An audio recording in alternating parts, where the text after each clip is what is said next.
Deyel, deyel, deyel, deyel, deyel, deyel, deyel,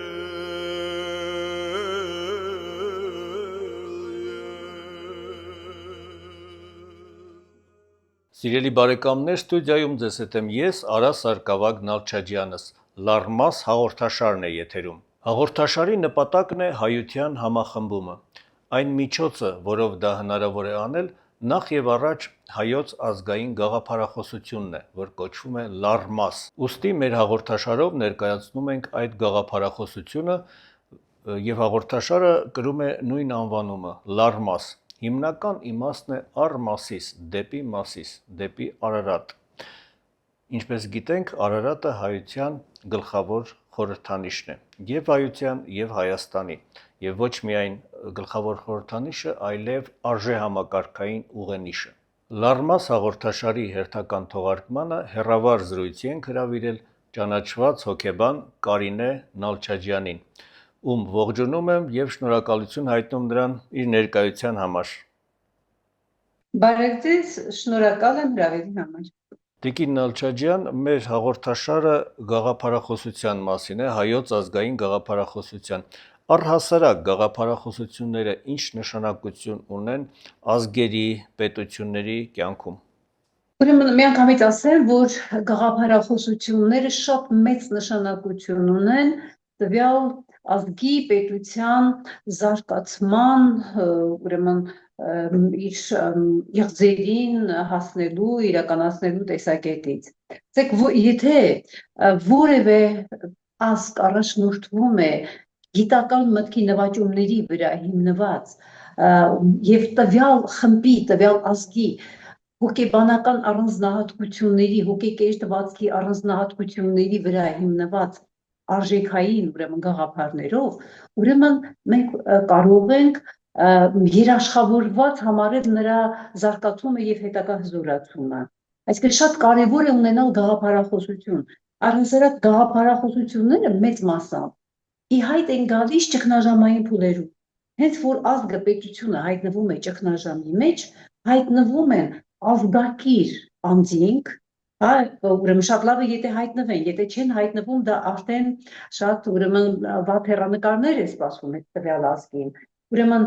եթե բարեբախտաբար հայտնվում են տվյալ այդպիսի անձինք, որոնք ուրեմն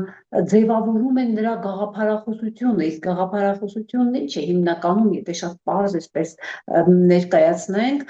գաղափարախոսությունը դա դրույթների, նպատակների, ուրեմն ուրվագծումն է, որին միտված է լինելու ազգի զարգացումը, այդ ցանկալի հեռանկարը եւ այն հիմնական դրույթները, ինչի վրա հիմնված է լինելու ազգի զարգացումը։ Այնպես որ գաղափարախոսությունները այո ի հայտ են գալիս ճգնաժամային պահերին եւ գաղափարախոսությունները որպես հայացքների համակարգ ծնվում են մի կողմից տվյալ իրավիճակից դժգոհության հիման վրա, երբ կա դժգոհություն, կա սպասում բացասական զարգացումների, ուրեմն եւ մյուս կողմից իրենց մեջ անպայման պարունակում են ինքնակազմակերպման պոտենցիալ։ Եվ ուրեմն այդ ինքնակազմակերպման պոտենցիալը երբ որ կյանքի է կոչվում, մենք տեսնում ենք, որ կարծեք թե այնինչ հունից դուրս էր եկել, կամաց մտնում է իր հունի մեջ եւ ուրեմն գնում է դեպի զարգացում։ Այստեղ շատ կարևոր է նպատակի գաղափարը, որովհետև ցանկացած գաղափարախոսություն ուղղված է տվյալ ազգի, տվյալ պետության հզորացման ուրեմն նպատակին։ Նպատակը առհասարակ ունի համախմբող ազդեցություն։ Եթե ձևակերպվեն այնպիսի նպատակներ, որոնք տվյալ ազգի ներկայացուցիչների ճնշող մեծամասնության համար ցանկալի են եւ բնական են, իրենց բնույթին հարիր են, այդ դեպքում ուրեմն կարելի է ասել, որ հաջողությունը երաշխավորված է տվյալ ազգի։ Հիմա ուրեմն գաղափարախոսության բացակայության պայմաններում Եթե նույնիսկ շատ հետաքրքիր, կարևոր, ազնիվ ինչ-որ նախաձեռնություններ են լինում, տվյալ ուրեմն ազգի պետության շրջանակներում, եթե չկա համընդհանուր գաղափարախոսություն, ապա նույնիսկ այդպիսի, շատ խելացի նվիրյալների ինչ-որ նախաձեռնություն չի կարող մեծ արդյունքների հասցնել։ Այսինքն նպատակը պիտի համախմբող լինի, պիտի հիմքում դրված լինեն այնպիսի սկզբունքներ գաղափարախոսության, որը հոգեհարազատ լինի բոլորի համար։ Եվ ահա գաղափարախոսությունը այս իմաստով ուրեմն այսպես ցեմենտի, մի տեսակ դեր է կատարելու։ Սա, գիտեք, նույնիսկ անհատ մարդու տեսակետից, եթե մենք նայում ենք, եթե մարդը իր առջև նպատակներ է դնում, սա շատ կենսահաստատ բան է։ Գտնվում են հոգեկան ուժեր, այդ ամբողջ ներուժը ուրեմն դրսևորվում է եւ մարդը դուրս է գալիս նույնիսկ հոգեկան ծանր վիճակներից։ Այնպես որ շատ հետաքրքիր դիտարկում նայեք, որ գաղափարախոսությունը կարող է թերապևտիկ ազդեցություն թողնել տվյալ ուրեմն էթնիկական մշակութային հանրույթի վրա։ Ինչու՞, տեսեք, ուրեմն օրինակ հենց մեր իրականության մեջ, մեր ներկայի հետ կապված հաճախ հնչում են այսպիսի տեսակետներ, որ մեր հասարակությունը հիվանդ է։ Ուրեմն ես այդպես կտրուկ չի բնորոշի, բայց որ հոգեպես մենք թուլացած վիճակում ենք եւ ինչ որ իմաստով զոհի հոգեբանական վիճակի մեջ ենք գտնվում, դա ցավոք սրտի փաստ է։ Եվ ահա գաղափարախոսությունը նպատակի ուրեմն ձևակերպումը, դեպի այդ նպատակը գնալու գործողությունների մշակումը եւ իհարկե այդ ամենը քարոզչության միջոցով մարդկանց ամենատարբեր շերտերին, հայության տվյալ դեպքում տարբեր շերտերին հասցնելը, դա անպայման թերապևտիկ ուրեմն ազդեցություն է ունենալու։ Մարդիկ մի տեսակ ողնաշարը շտկվելու է, ինքնավստահությունը, այսպես իր նորմատիվ վիճակին է հասնելու եւ մեկ էլ մենք կտեսնենք, որ ուրեմն մարդիկ պատրաստ են հանուն ընդհանուր գաղափարների ապրել, համախմբվել, այնինչ այսօր մեզ այդքան պակասում է։ Առհասարակ գաղափարազրկումը անձը եւ սոցիալական խումբը դեպի հոգեբանական չգոյություն տանելու ամենաարդյունավետ ձևերից է։ Հրաժարվել ազգային գաղափարախոսություն ունենալու մտքից, դա նշանակում է լինել ինքնակործան։ Գիտեք, միշտ չէ, որ այդպես խորքով գիտակցվում է ազգային գաղափարախոսություն ունենալու անհրաժեշտությունը, բայց սրանք փաստեր են։ Գաղափարազուրկ վիճակը տանում է դեպի չգոյություն, հոգեբանական չգոյություն։ Եվ եթե մենք տեսնում ենք, որ այսօրվա այս ուլտրալիբերալ քարոզչության, ուլտրալիբերալ իրենք ենթագաղափարախոսություն են, օրինակ լիբերալիզմը, քաղաքական ուրեմն ասպարեզում, հասարակական քաղաքական ուրեմն ասպարեզում դրսևորվող, դա ինքը կործանարար դեպի կործանում տանող գաղափարախոսություն է, որովհետև իր թիկունքի ետևում կա մեկ այլ գաղափարախոսություն, որ լիբերալիզմը տարածել այն հասարակություններում, այն սոցիումներում, այն պետություններում, որոնք մենք ուզում ենք, որ գոյություն չունենան, որոնք մենք ուզում ենք, որ վերանան։ Եվ ահա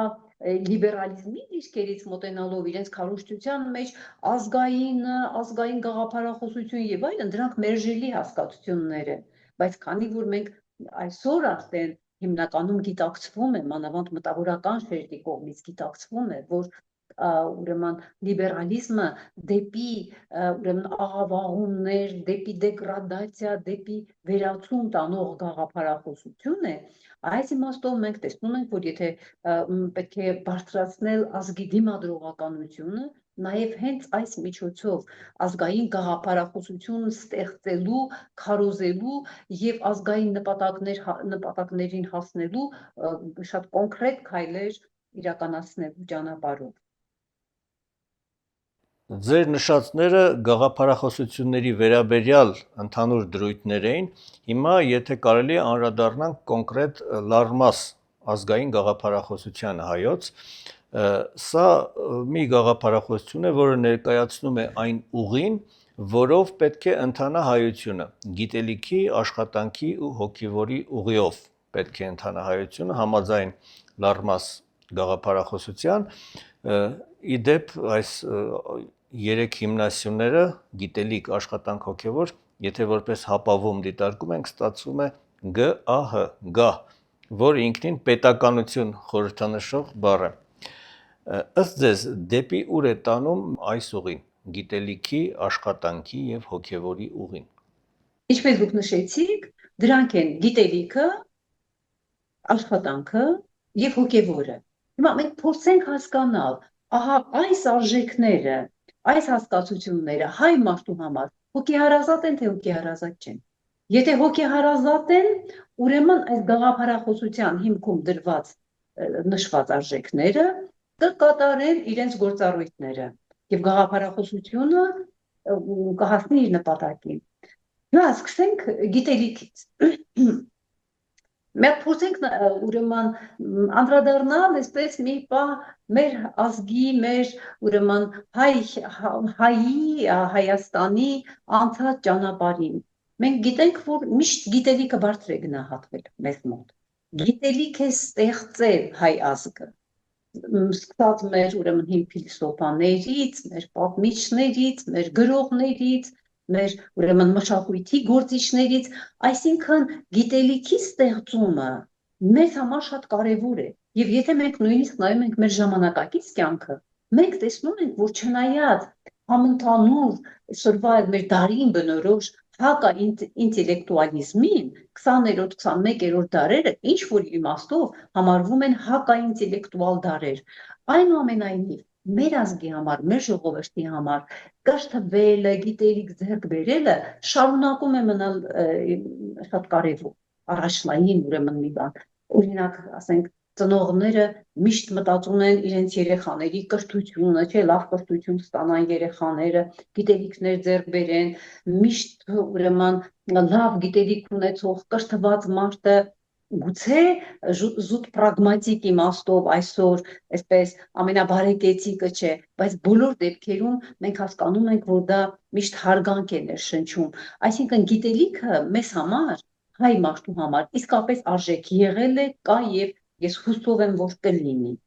Ինչ վերաբերում է աշխատանքին, գիտեք, ես տարիներ առաջ մի հետազոտություն կատարեցի ազգային ինքնագիտակցության ինքնագնահատականի ստուգման հետ կապված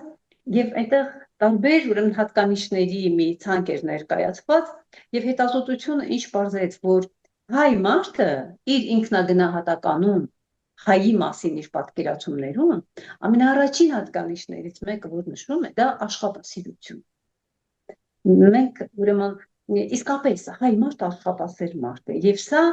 ուրեմն մեզ բնորոշ է, ոչ մեկը մեզանից սա չի կարող խլել։ Սա շատ բաների հետ է կապված եւ նույնիսկ գիտեք մեր լեռնաշխարհում ապրելը շատ դժվար կլիներ առանց աշխատասեր լինելու։ Օրինակ ես շփվում եմ օտարների հետ, որոնք գալիս են, տեսնում են մեր երկիրը, մեր բնակլիմայական պայմանները, այն ինչ ստեղծվել է, ճարտարապետությունը եւ այլն, իրենք միշտ այդ զարմանքը շատ հաճախ արտահայտում են, որ ինչքան աշխատանք պետք է ներդնել, ահա այս քարերի ու ժայռերի մեջ չէ, տաճարներ կառուցելու, քաղաքներ, գյուղեր կառուցելու, գյուղատնտեսություն զարգացնելու եւ ամեն ինչի համար։ Այսինքն այսպես շատ իրատեսականորեն երբ մենք նայում ենք, իսկապես աշխատանքը փաստորեն հայ մարդու համար դա շատ բնորոշ, շատ արժեհամակարգի կարևորագույն մի մասն է կազմում եւ իր հոգեկեստվածքի համար շատ հարիր է, շատ հոգեհարազատ է։ Հիմա իսկ ինչ վերաբերում է հոգեվորին, այստեղ ես նորից պիտի շեշտեմ, որ սա նույնպես մեր հոգեկեստվածքին շատ ուրեմն հոգեհարազատ, շատ բնորոշ մի բան է։ Մենք հենց թեկուզ այն, որ նայենք մեր եկեղեցիներին, նայենք մեր ուրեմն պատմությանը, հա, քրիստոնեության ընդունման պատմությանը, մինչ քրիստոնեական թեկուզ շրջանին, այսինքն հոգևորը միշտ ներկա է եղել հայ մարդու կյանքում։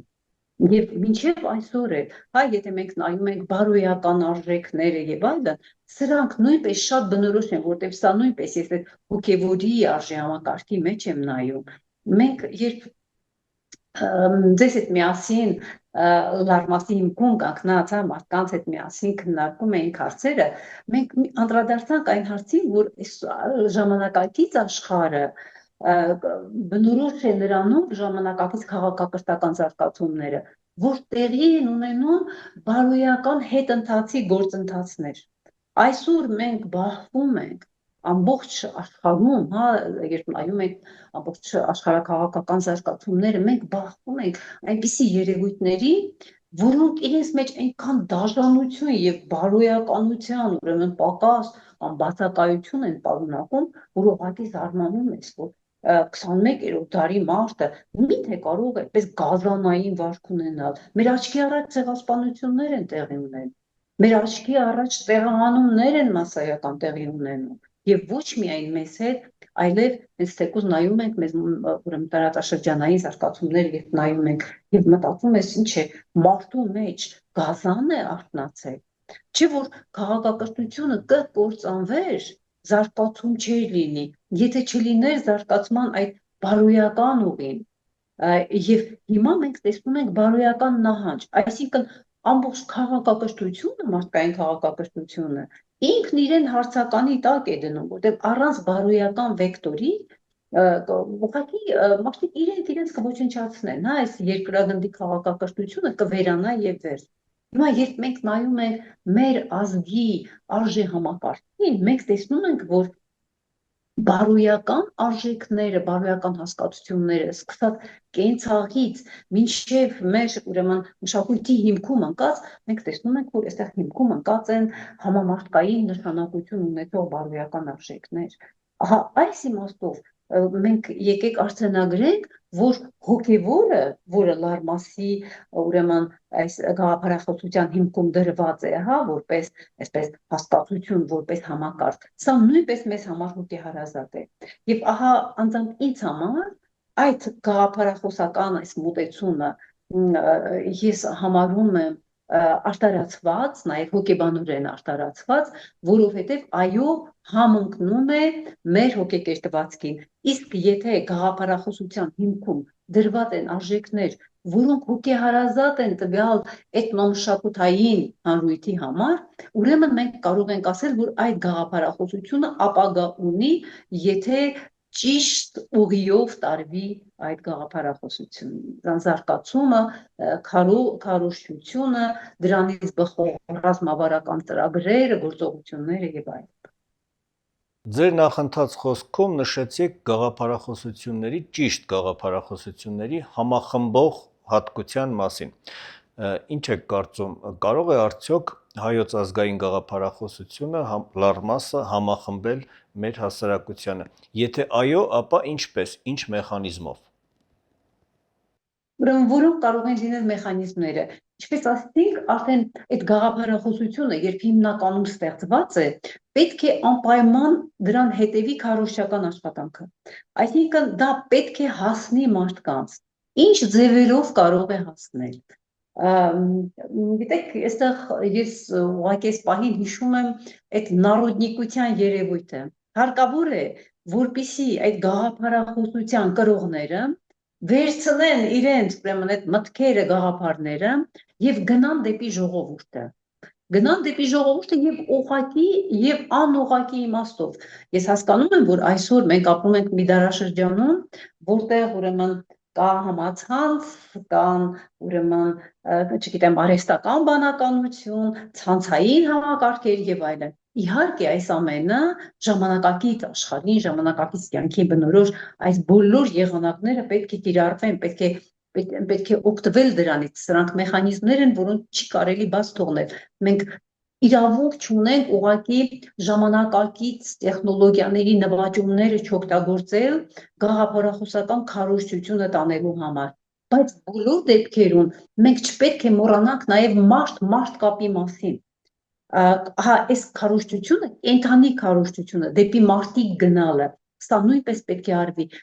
Պետք է հասնել նրան, որ այդ գաղափարներով մարդկանց հնարավորին չափ նորանոր շերտեր վարակվեն, տոգորվեն այդ գաղափարներով։ Մենք մի քիչ դժվար է մեզ համար, որովհետև սովորական իրավիճակում մենք չենք, համատարած հուսահատություն կա։ Համատարած հուսահատություն, մարդիկ այնպիսի ուրեմն հիմնականում հոգեվիճակում են, որ մտածում են ինձանից ոչ մի բան կախված չէ։ պետք է այդ գաղափարներով մարդկանց այնքան ոգևորել, որպեսզի իրենք հասկանան, որ ոչ մեզանից յուրաքանչյուրից կախված է այն, թե ինչ կլինի վաղը ազգի եւ պետության հետ։ Եվ սա շատ կարևոր է, այնպես որ եղանակները, մեխանիզմները շատ են, տարբեր են, հա, հին ու նոր են, բայց մենք չմոռանանք, որ մարդը մեծ մասամբ իր մարդկային բնույթը չի փոխվել երկարուձիգ, ուրեմն քաղաքակրթական զարգացումների ընթացքում, հարկավոր է մարդկանց փաստարկել, ներշնչել, ոգևորել, ապացուցել, ամեն մի փոքրիկ հաջողությունը գաղափարախոսության վրա հիմնված, ուրեմն քայլերի, ծրագրերի, հարկավոր է հանրայնացնել։ Գիտեք, առհասարակ այսպիսի բան կա, երբ, ասենք, նևրոզով տառապում է անհատը, դա բավականին բարդ է, նույնիսկ մասնագետի օգնությամբ, մարդուն այդ վիճակից հանելը, տևական ժամանակ է պետք, աշխատանք է պետք եւ այլն, բայց ապացուցված է, որ հասարակական ճգնաժամերը, որոնք մարդկանց բերում են էլի որոշակի նևրոտիկ վիճակների, հասարակական ճգնաժամերը շատ հեշտ են ավելի լուծվում։ Մի փոքր թթվածնի, այսպես, հա, մի շիթ, մի հաջողություն, ինչ որ մի դրական, ինչ որ մի զարգացում, թեկուզ դա կարող է լինել սկզբում փոքր, հետո ավելի կարող է մեծանալ, հետո մյուս կողմից էլի մի փոքր հաջողություն, մեկ էլ մենք տեսնում ենք, որ հասարակությունը որպես ամբողջություն ոտքի է կանգնում, շտկվում է, սկսում է հավատալ ինքն իրեն, հավատալ ինքն իր ուժերին։ Օրինակ այսօր թշնամական քարոզչության հետևանքով հայ մարդը հիասթափված է ինքն իրենից, հիասթափված է, համարում է, որ ինքը անզոր է, անկամ է, ինքը ոչինչ անել չի կարող։ Սա դեպի կործանում տանող ճանապարհ է եւ թշնամական քարոզչության հետևանքն է։ Ահա այսպիսի գաղափարախոսության ստեղծումը միտված է լինելու մեզ ահա այս համատարած հուսալքումից հանելու համար, որովհետև հուսալքվել երբեք չի կարելի եւ նույնիսկ Աստվածաշնչում չէ հուսահատվելը մեղք է, չի կարելի հուսահատվել։ Ստեղծենք գաղափարախոսություն, մեզ համար հոգեհարազատ, իրատեսական եւ եթե կարողանանք դա կյանքի կոչել, մեր առջեւ շատ մեծ հորիզոններ կարող են բացվել։ Անշուշտ ազգային գաղափարախոսությունը վաղվա օրվա հանդեպ հույս է ներշնչում մարդկանց։ Իհարկե, այլապես որն է նրա իմաստը, որն է նրա բարերար ազդեցությունը մարդկանց վրա։ Եվս մի այսպիսի հարց, քանի որ խոսեցինք ազգի համախմբման մասին, բազմաթիվ տարբերություններ կան հայերի մեջ, քանի որ աշխարհասփյուռ ազգ է հայությունը։ Տարբեր երկրներում են ապրում, յուրաքանչյուր երկրում իր առանձնահատկությունները, իր առանձնահատուկ բարքերը, դրվածքը, տարբերություններ, ցենզերի զանազան տեսակներ, տարիքային, սոցիալական, գույքային, սեռային, կրթական եւ այլն։ Լեզվական։ Այո, արևելահայերեն եւ արևմտահայերեն, նաեւ տեղային լեզուներով են շատ հայեր խոսում այն երկրների, որտեղ բնակվում են, եւ բազմաթիվ այլ տարբերություններ։ Արդյոք այս ամբողջ տարբերությունների համախումբը չի խոչընդոտի ազգի համախմբման գործին։ Կարող է խոչընդոտ հանդիսանալ սա։ Ես միանգամից ասեմ ոչ, դա կարող է որոշակիորեն ուրեմն խոչընդոտել, բայց դա այնքան չնչին ազդեցություն կլինի իմ կարծիքով։ Տեսեք, որովհետև այո, հայությունը ցրված է աշխարհով մեկ, այդ բոլոր տարբերությունները, որոնք դուք նշեցիք, դրանք կան, սերունդների նույնիսկ տարբերությունները կան, չէ, աշխարհընկալման, սեփական ազգի վերաբերյալ պատկերացումների տարբերություններ կան, բայց ես կարծում եմ, որ սա մեծ խոչընդոտ լինել չի կարող, որովհետև ինչն է էականը, հոգեբանական իմաստով։ Եթե այդ ամբողջ աշխարհում ցրված այդ բոլոր տարբերություններով հանդերձ մարդիկ իրենց համար, իրենց հոգեբանական ինքնանույնացումը որպես հայ տեղի ունի, գոյություն ունի, երբ իրենց զգում են հայ եւ համարում են հայ, ուրեմն ոչ մի խոչընդոտ չի կարող մեզ խանգարել։ Կարևորը էթնիկական, ազգային ինքնագիտակցության մեջ ես հայ եմ, ահա այդ համոզմունքը ունենալն է։ Եթե մարդկանց գիտակցության մեջ կա ես հայ եմ, ինքը կարող է ապրել աշխարհի տարբեր ծագերում, ինքը կարող է տարբեր բարբառներով խոսել, տարբեր երկրների քաղաքացի լինել տարբեր սերունդների ներկայացուցիչ, բայց եթե ինքնագիտակցությունը ձևավորված է ազգային, ես հայ եմ, այդ ուրեմն կաղապարի մեջ, կաղապար ես դրական իմաստով եմ ասում, ուրեմն մեզ չի կարող ոչ մի բան խոչընդոտել։ Ես չեմ կարծում, որ սա ուղղակի աշխատանքի ընթացքում արդեն գաղափարախոսության հիման վրա որոշակի ծրագրեր իրականացնելու հարցում դրանք կարող են ինչ-որ տեղական, ինչ-որ փոքրիկ անհարմարություններ առաջացնել, բայց այն լիցքը, այն ոգևորությունը, գաղափարներով տողորվածությունը, որով տեղի է ունենալու այդ գաղափարախոսության վրա հիմնված այդ բոլոր պրոցեսները,